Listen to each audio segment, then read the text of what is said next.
Our next guest is an Oscar-nominated actor who has played his share of mischievous characters over the years, and now he portrays the god of mischief as classic Loki in the Disney Plus series Loki. Look at Loki. They send entire branched realities here that are devoured in an instant. We're in a shark tank. Goliath is the shark. Oh, there's no such thing as an alligator tank. Besides, it's a better metaphor. He's overly sensitive like the rest of us. Hang on. You're telling me that thing's a Loki too? Oh, yes.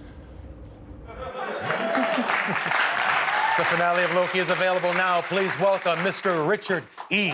Grant. There he is. What's up, Joe? They're standing. They're up. Yes, that's cool. That's very cool. You know, I'm looking at the clip here. When you took the role, did you know what the character would look like?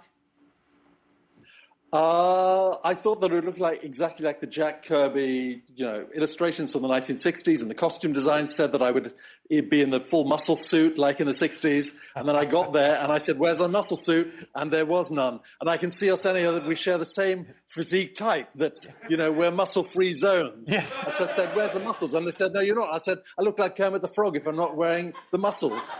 So anyway, what can I tell you? You're in pink. You're 65, I'm 64. Yes. We're the dinosaurs of show business, baby. Yeah.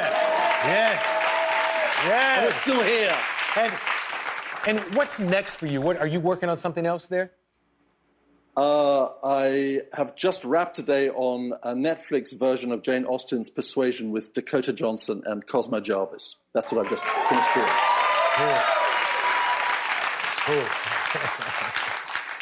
When are you coming back here to visit? When I'm allowed out of the high-security old age home that I'm in at the moment, and because of the restrictions of what you can and you can't talk about in Loki land, I'll be tasered if I leave this room and reveal any secrets of this show. Yeah, because this is kind of a hard interview to do because I've been told so many things that I can't ask you. As a matter of fact, I did Coming to America 2 in Atlanta, and there were some Marvel people down there. They're pretty strict on you guys, huh? Oh, yes. Have you still got the tags around your ankles? I've seen them, though. I've seen them. So what do they make you sign stuff? And They make you sign stuff. They put special implants in underneath your skin. You're followed. It's a whole deal. But I had a dress rehearsal of this because I was in a film that you may have heard of a couple of years ago called Star Wars: The Rise of Luke Skywalker. That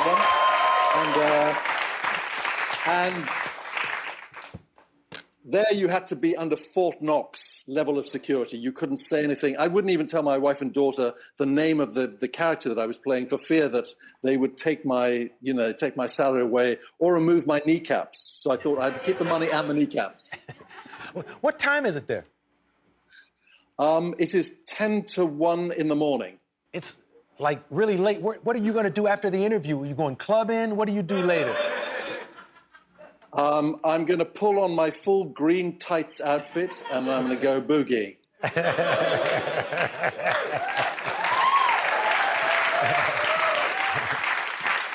At Club Loki. I like the way you say boogie. Boogie. Yes. When is the last time you danced? When is the last time you've been out dancing? Just before I sat down to speak to you now. I dance all the time. You and I have a lot in common. I am also a Barbra Streisand freak. Yes. Yeah. Yes. But you are a little bigger than me.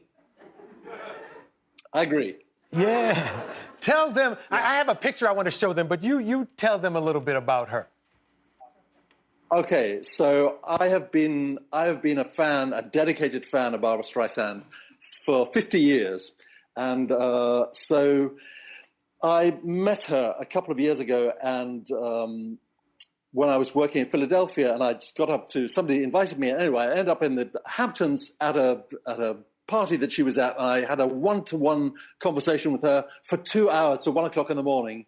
And I told her that I had commissioned a sculpture that would be 3 foot tall of, almost a meter tall of her head for my yard and my garden. And she said, "No, you're crazy."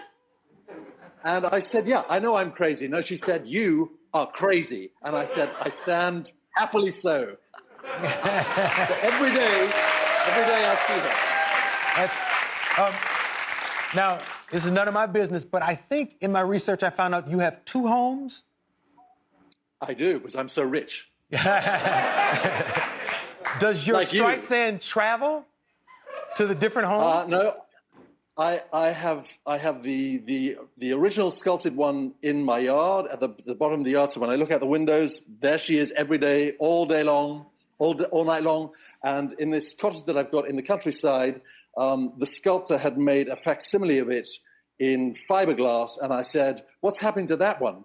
Because I paid for it. And he said, "Oh, it'll just be trash." Because I said, no. It's coming with me and it's going in that yard. So I've got 2. Yes. Hey, I have a big, giant bust of James Brolin in my yard. You do? Yeah, so you ain't weird at all, bruh. The finale of Loki is now streaming on Disney+. Please thank Richard, and we'll be back with the music of Tiny and Yandel. Thank you, sir. I appreciate you.